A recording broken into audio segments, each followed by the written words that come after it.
స్వామి వివేకానంద గారు అన్నారంటండి, ప్రభువారు నేను పుట్టినటువంటి రోజుల్లో ఉండుంటే కనుక పాపాత్మురాలైన స్త్రీ కన్నీళ్లతో పాదాలు కడిగింది, నేను నా రక్తంతో ఆయన పాదాలు కడుగుందని అన్నారంటండి. వీళ్ళందరూ గొప్ప మహానుభావులు కదేంటండి మన దేశానికి. ఏమండి వాళ్ళు ఏమన్నా చిన్నోళ్ళు కాదు, పెద్ద పెద్దోళ్ళు, గొప్పవాళ్ళు అండి. మన దేశ యొక్క కీర్తిని పతాక స్థాయిలో నిలబెట్టినటువంటి వారండి. వాళ్ళు ఇచ్చినటువంటి స్టేట్మెంట్స్ నేటికే ఉన్నాయి. ఆయన అంతలాగంటానికి కారణం ఏంటి? నా రక్తంతో ప్రభు పాదాలు కడుగుదును అని అంటానికి కారణం ఏంటంటే ఆయన జీవితం స్వామి వివేకానంద గారిని ప్రభావితం చేసింది.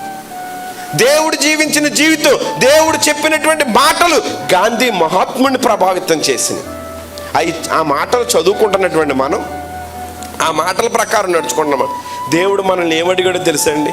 ఏం అడగలేదండి, ఒక్కటే అడిగాడు, నా కుమారుడా నీ హృదయం నాకు ఇయ్యి అన్నాడు. రెండోది ఏమని అడిగాడు? నేను పరిశుద్ధుడిని, మీరేమై ఉండాలి?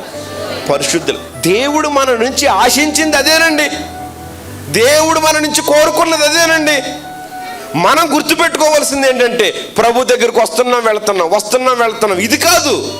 వచ్చి వెళుతున్నటువంటి మనం దినదినము మన ప్రవర్తన మార్చుకుని దేవునికి అనుకూలంగా మార్చుకోగలుగుతున్నామా లేదా?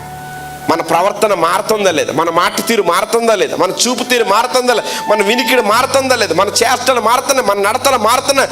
మనము దేవునికి అనుకూలంగా ఇష్టంగా జీవిస్తున్నామా లేదా అని ఆలోచన చెయ్యాలి. నేను పరిశుద్ధుణ్ణి, మీరు కూడా పరిశుద్ధులై ఉండండి.